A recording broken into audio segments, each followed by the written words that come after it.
Hey, what's up, guys? Scott here, back once more with another brief video.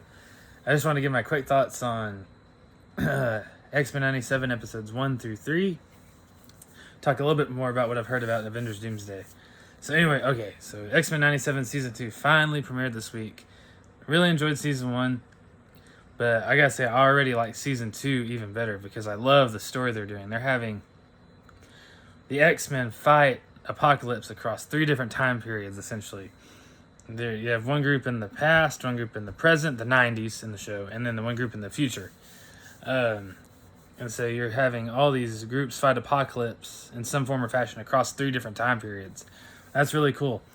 You have Nathan Summers, who is the son of Scott Summers and Jean Grey, who ultimately becomes Cable in the future. And Cable in the future leads the main resistance against Apocalypse, in that dystopian future. So. And then the group in the present mainly is being headed up by a Cable called X-Force, and you have Psylocke there. Jubilee joins the team. Archangel's there, and they're kind of fighting in the present against his horsemen and henchmen.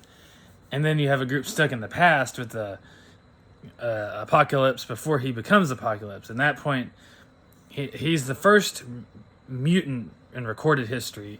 His original given name was En Sabanur, and he was born, disfigured, like an outcast in ancient Egypt, and he was cast out and then picked up by a group of bandits.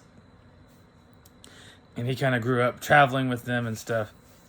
And eventually he eventually merges with celestial technology and becomes Apocalypse.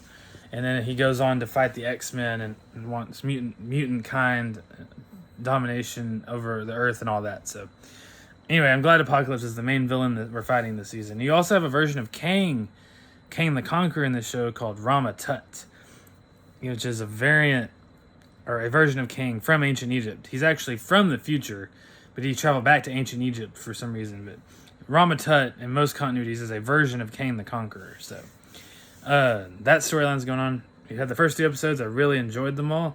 So excited to see what the season has to offer. And not only that, we're getting this X-Men show, but this is a good teaser for later this year in December when the X-Men will finally make their official MCU debut in Avengers Doomsday.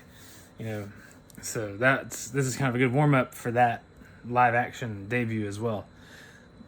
They kind of already debuted in the MCU in Deadpool and Wolverine, but in the Avengers Doomsday, you're going to get Cyclops, Nightcrawler, Professor X, Magneto, a lot of those old X-Men, finally making their, officially in the MCU in this movie, so it's going to be epic. So X-Men 97 Season 2 is a good warm-up for that, and it's been a good show so far, these first 2 episodes, so I'm excited for the rest of the season. Okay, now, the other thing I want to talk about, as you know, one of my favorite characters in all of Marvel is Carol Danvers, Captain Marvel, who is supposed to have a pretty big role in these upcoming Avengers movies, Doomsday and Secret Wars. And a source I follow, a couple sources I follow, say on a scale of 1 to 10, her importance in Doomsday is like a 4. So she's not going to be a huge player in Doomsday, but she is definitely going to be involved. And from what I've heard and read, Carol Danvers is not part of the group of heroes that goes to the X-Men Earth initially in Doomsday. That group will consist of Steve Rogers, Sam Wilson, Shuri, Namor, Yelena, a couple of Bucky, several of the characters. Apparently Carol Danvers is not part of that initial group that goes to the X-Men Earth at first. I read / heard that her and the Young Avengers, Kamala Khan, Kate Bishop, Cassie, all of them, they don't really come to play till the 3rd act of the movie.